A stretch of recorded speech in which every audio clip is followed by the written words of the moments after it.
Hello, brave listeners, and welcome back to the Better You podcast, where we dive into the insights, stories, and strategies that inspire us to live with courage, authenticity, and purpose.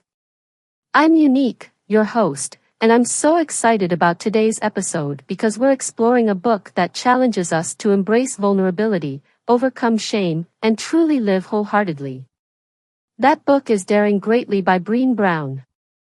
Brené Brown is a researcher, storyteller, and professor who spent over a decade studying courage, vulnerability, shame, and empathy. Daring Greatly is the culmination of her work, a powerful guide that redefines what it means to live a bold and authentic life. Here's what's in store today. First, we'll break down the concept of vulnerability and why it's a superpower. Second, we'll explore the destructive nature of shame and how to combat it. Third, and we'll wrap up with actionable steps to start daring greatly in your own life. So grab your journal, a cup of tea, or maybe your running shoes if you're out for a walk, and let's step into the arena of courage together. Let's see, what does it mean to dare greatly? The title Daring Greatly comes from a famous speech by Theodore Roosevelt, where he says, "It is not the critic who counts, not the man who points out how the strong man stumbles. The credit belongs to the man who is actually in the arena, whose face is marred by dust and sweat and blood, who strives valiantly, who at the best knows in the end the triumph of high achievement, and who at the worst, if he fails, at least fails while daring greatly." This speech inspired Brené's work because it's a reminder that living a full, authentic life means showing up, taking risks, and being vulnerable. It's not about perfection, it's about courage. When was the last time you stepped into your own arena? Maybe it was sharing your feelings, starting a new project, or chasing a dream. As we explore this book, keep that moment in mind, because daring greatly is something we can all choose, no matter our fears or past experiences. Let's see Lesson 1, Vulnerability is a strength, not a weakness. Let's start with the cornerstone of Brené's research, vulnerability. For many of us, the word vulnerable might feel like weakness or exposure. But Brené argues the opposite. She says, vulnerability is the birthplace of innovation, creativity, and change. For example, think about a time when you were truly honest with someone. Maybe you admitted a mistake, asked for help, or expressed your feelings. It probably felt scary, right? But that's vulnerability, and it's where connection and growth begin. Why do we avoid vulnerability? Often, it's because we fear judgment, rejection, or failure.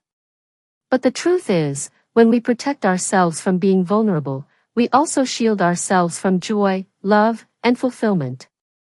For take actionable step, this week, take one small step toward vulnerability. Maybe it's starting a difficult conversation, sharing your feelings, or asking for help. Let's see Lesson 2, the power of combating shame. The next big idea is tackling shame. Brené defines shame as the intensely painful feeling that we are unworthy of love and belonging. It's that voice in your head that says, "I'm not good enough," or "Who do I think I am?" For example, Brené shares a story about giving a keynote speech. Despite her preparation, she found herself spiraling with thoughts of self-doubt. But instead of letting shame take over, she practiced self-compassion and reminded herself, "I am enough." We all experience shame, but how we respond to it makes the difference. The antidote to shame is empathy. When we share our stories with people who respond with understanding and compassion, shame loses its grip. To take an actionable step, when you notice shame creeping in, pause and ask yourself, is this voice helping me or holding me back? Share your feelings with someone you trust and let them support you. Let's see Lesson 3, Wholehearted Living. At the heart of daring greatly is the idea of wholehearted living. Brené describes it as engaging in our lives from a place of worthiness, knowing that we are enough as we are.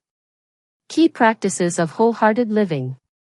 First, cultivate gratitude, focus on what's going well, even in challenging times. Second, set boundaries, Protect your energy by saying no to things that drain you.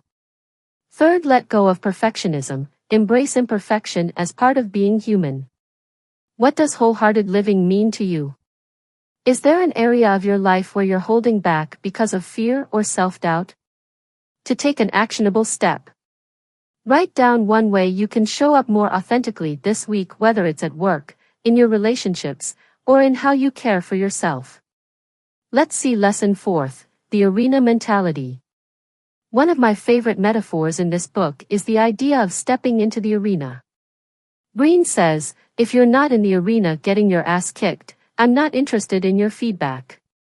In other words, critics and naysayers don't count unless they're also taking risks and showing up. For example, think about starting a new project or sharing your art with the world. The fear of criticism might hold you back, but Brené reminds us that the opinions of people who are unwilling to be vulnerable themselves don't matter. Are you letting fear of judgment stop you from pursuing something meaningful? To take an actionable step. Write down a mantra, such as, I choose courage over comfort, and remind yourself of it whenever you feel hesitant to step into your arena. Let's see lesson 5th, building connections through empathy. Lastly, let's talk about empathy. Brené says, empathy is feeling with people. It's not about fixing their problems but being present and showing them they're not alone. For example, imagine a friend sharing a tough experience. Instead of offering advice or minimizing their feelings, try saying, I'm here for you. That sounds really hard. How can you practice empathy in your relationships? To take an actionable step, the next time someone opens up to you, resist the urge to fix their problem. Instead, listen, validate their feelings, and let them know they're seen and heard. So, how can you start daring greatly today? First, embrace vulnerability. Take small risks that help you show up authentically. Second, combat shame with empathy. Share your struggles with people who support you. Third, live wholeheartedly. Practice gratitude, set boundaries, and let go of perfectionism. Fourth, step into the arena. Pursue your goals without letting fear of judgment hold you back. Fifth, practice empathy. Build deeper connections by being present and understanding. Wow, what a powerful journey we've been on today. Daring Greatly isn't just a book, it's an invitation to live bravely, embrace vulnerability, and connect more deeply with ourselves and others. Let's see key takeaways. First, vulnerability is the key to courage and connection. Second, shame thrives in silence but is defeated by empathy. Third, wholehearted living means showing up as your authentic self. Thank you for joining me on this deep dive into Brené Brown's Daring Greatly. If this episode inspired you, please like, share, and subscribe to the Better You podcast. Remember, daring greatly isn't about being fearless, it's about showing up, even when it's scary. You are enough, just as you are. Until next time, take care and keep daring greatly.